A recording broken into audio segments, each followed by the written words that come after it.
Brenda J. Lilly here from Creative Consultations. I just wanted to put out a small disclaimer before we launch into today's video that says I'm not a licensed therapist. I'm just here to engage, to encourage, and hopefully empower other artists to go out and live their art dream. So here we go. Enjoy the video.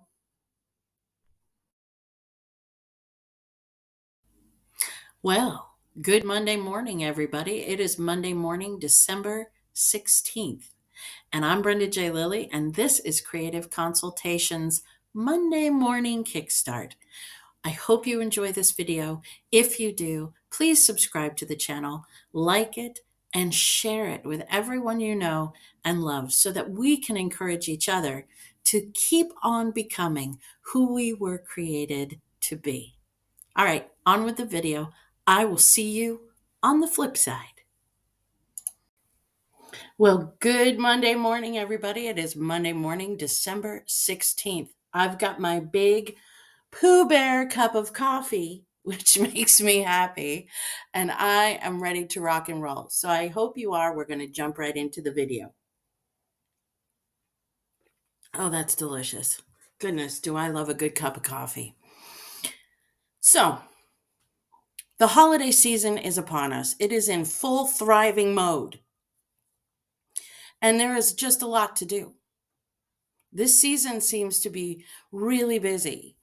Every single year, I think it gets busier.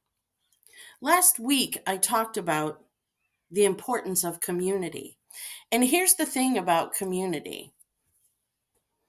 When you get plugged into a community, your schedule gets fuller. Your schedule gets filled up with friends, with family, with community things that you're doing together. These are wonderful, wonderful things. And community is, like I said last week, a really important thing. It's an imperative, I think, moving forward in this world. More connection. We need to be connected. But with that connection brings a fuller schedule. And dare I say, the feeling of being busy. And sometimes, like during the holiday season, it can be overwhelming. The amount of things that are possible for us to do, opposed to necessary, but possible for us to do, is huge during a season like the holidays.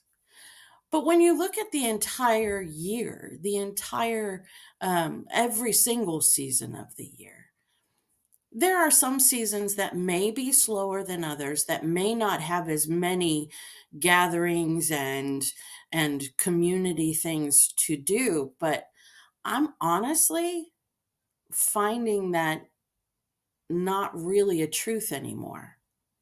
I remember when I was a kid, like Christmas was really filled up and summertime felt like, right? But it was still filled up. We still like went out to play and there were things to do all the time, but it was things that we just made up on the fly. Like, oh, let's go over and let's go swimming, or whatever. It wasn't necessarily planned. They weren't community events necessarily, but they were community driven. I remember my parents would invite the cousins over, and then we would go all together over to my grandparents' house and go swimming. That's a family community. That's a family, right? All of a sudden having an impromptu gathering. That happened all the time when I was a kid. Now we are so sort of overwhelmed by, I think, sometimes our work life and the busyness that our families already have, that adding things to the schedule can feel really cumbersome. You want it, but it can be overwhelming. And so that's what I want to talk to today. And I don't want to take too much of your time because I know it's precious. I want to talk about how to schedule ourselves throughout our busy seasons, whether that's this one right now for you or the next one coming up. You know, I want to talk about how we think about planning around the stuff and things, not planning more, and not necessarily the actual planning, the scheduling of it. That I feel like to a certain point we can all handle on our own. But the thought process of giving yourself, and sometimes the people who look to you for guidance, so if you have kids, a wife, or a husband, to help them schedule time around the community events, the gatherings, um, the things that we absolutely must and need to do. Because time is important. Time to first get ready to go out and do something. And then after the gathering, after the going out, when you come back home, finding space for recuperation, for quiet, for calm, to bring yourself back to center, like to appreciate. Okay, so those are the two things that I want to talk about today. It's actually one thing, but it's in two different places around events. And so before I launch into an event or a gathering or whatever it is, a community thing that I'm going to do, dinner with friends, doesn't matter what it is, but it pulls me out of my normal structure, and it gets me out and going, right? I have to steady my mind, my spirit, and my body in order to get ready to go out. And so how I do that is I pray before I go. I literally ask the Lord to go with me and be with me and to guide me and to guide my words, right? And the busier, I'm telling you, the busier a season is, the more I need that time. And especially that last part, because the busier I am, sometimes my words can get away from me. My attitude can be wrong if I don't do this step first. And instead of looking at a community event or a gathering as something wonderful and something that's bringing blessing into my life, it can just feel like busyness, like just another thing. And I never want the people in my life and in my community feel like they're just another thing to add to the list. That is not what I want. I want everybody to know who's in my life how much I treasure the time I have with them. Time is important. Time is precious. And there's just a very minute amount that we each get in this life. And so how we spend it, how we think about how we're spending it, and adjusting our attitudes to recognize that this isn't just busyness. Going to a Christmas gathering or a Hanukkah gathering or a Kwanzaa gathering or whatever kind of gathering you're going to a service, um, going to a concert. These are not just things that you add to your schedule for no good reason. These are things that bring light and life into your life. And so to adjust your thought process, to take the idea of busyness away from the busy seasons and make them intentional choices is imperative. And in order for me to do that, I need time before I go. Time to center myself, time to focus, time to thank God for the things that I have in my life and for the people I have in my life, and go out in that kind of a spirit wherever I'm going, whatever I'm doing. If it's lunch with a friend, if it's shopping for the party that I have to go to, if it's whatever it is, if it's work, I need to be thankful. And that doesn't necessarily just, I don't wake up with that in the morning all the time, right? I have to create space for that to become thought, to become process, and to become habitual, to become a habit of being centered, being focused, and being in the right spirit of mind and body before I go out into the world. So that I don't always bring, oh man, this is such a busy season. Oh, I can't wait to sleep. So on Saturday, I had a 16-hour day, soup to nuts. That's kind of crazy.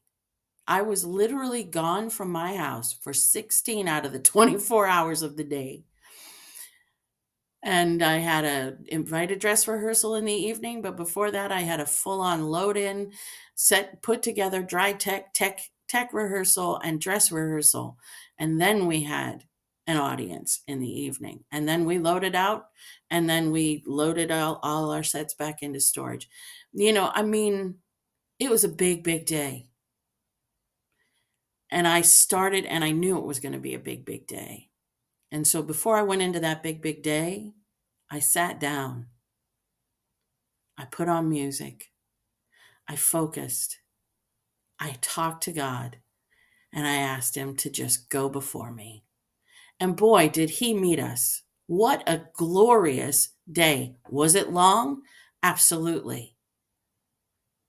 But it was glorious. It was wonderful. It was long, and I was exhausted by it. And I came home and I could barely move anymore. I couldn't bend. I couldn't actually bend over and touch my toes by the end of the day. But that's fine. That's okay. I exhausted myself doing something I love. All right, good.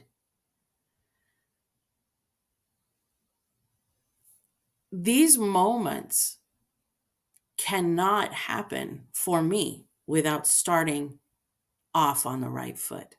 And that's not rushing out of the house.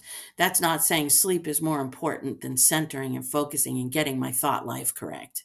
I have to intentionally choose to make sure my thought life, my brain is firing on all pistons, and my thought life is good before I walk out that door. Because if it's not, the whole day could be a tragedy, or at least the beginning part until I get a hold of myself and say, oof, time to focus. Then when I came home from the 16-hour day, shockingly, I did not just go right to bed. First, I took my dog for a long walk. I had taken her that was her third walk that day. I came back and forth a couple of times, or one time during the day, and she was such a good girl. Um, I took my dog for a walk, and then we sat down, and I just sat on the couch, and I again turned on the right music, focused down. And this time isn't about getting mentally prepared for something. This is settling down time. This time after an event, after time away, is, I call it taking stock of what just happened. So it's going through almost the entire event, the entire day, the entire gathering, whatever, and cherishing all the little moments that just happened, and putting them into your memory banks and saying that was special. That was, oof, I don't think I want to do that again, but that was special. And taking stock throughout the day of how it went and what happened, and the amount of absolute blessing that was there. Because I can tell you, when you start off well and you go into your day, most of the day can be good. There will always be ankle biters. Those things, the little foxes that try to choke out the vine and try to do injury to your spirit. There will always be those moments, but if you've centered and focused and gotten yourself straight and you're flying right, you'll be able to write your sails more quickly throughout the day and get your thoughts back in order and back in line and get your attitude back in line more quickly than if you don't do that preparatory work. Then at the end of the day, the final cherry on top, if you will, is this sort of taking stock of the day, going through it, being thankful for the whole thing and for what you learned throughout the day, for what you saw, for how you felt, for who was there with you and the little conversations you had, whatever. There's all of these lovely moments that happen. If we don't stop and think it through and think about it, then we're treating it like just another check. We check, done that. Check, done. It's like it's a to-do list. Our life becomes a to-do list. And that's not how we're supposed to treat our lives. Our lives are precious, and the lives that are a part of our life are precious. And so to take this moment, and it doesn't have to be hours. I sat with my dog on the couch for about an hour, and then I went to bed. And my brain was settled, and I was ready to let sleep take me, if you will, and get the rest I needed for the next day, for the next thing that was coming, but not to live there. No, I was thinking about the day I had just had and appreciating it. And that's the truth. These moments before and after help steady us, help focus us, help calm us, help get us ready, and help us recover. And so I want to give this as my Christmas gift to you. Maybe your season isn't so busy right now. Maybe it's massively busy. Take a few minutes, take 5, 10, 15, 20, however many minutes you want to take before and after each event, each gathering, each thing that you need to go to right now or in the future as you're thinking about this busy season coming up. Intentionally put time around each thing so that you can more easily appreciate all that is in your life and all who are in your life. All right. That's all the time I'm going to take. I do want to wish you a very Merry Christmas, Happy Holidays. And next Monday, I'm not going to be doing a video because it is Christmas week and I'm taking the week off. So be blessed. Have a wonderful, wonderful holiday season. And I will see you just before the new year. All right. Goodbye. Hey, thank you so much for watching our video. I hope you liked it. If you did, give it a thumbs up. And if you haven't subscribed to our channel yet, subscribe. What are you waiting for? All right. I hope you all have a wonderful week. Bye.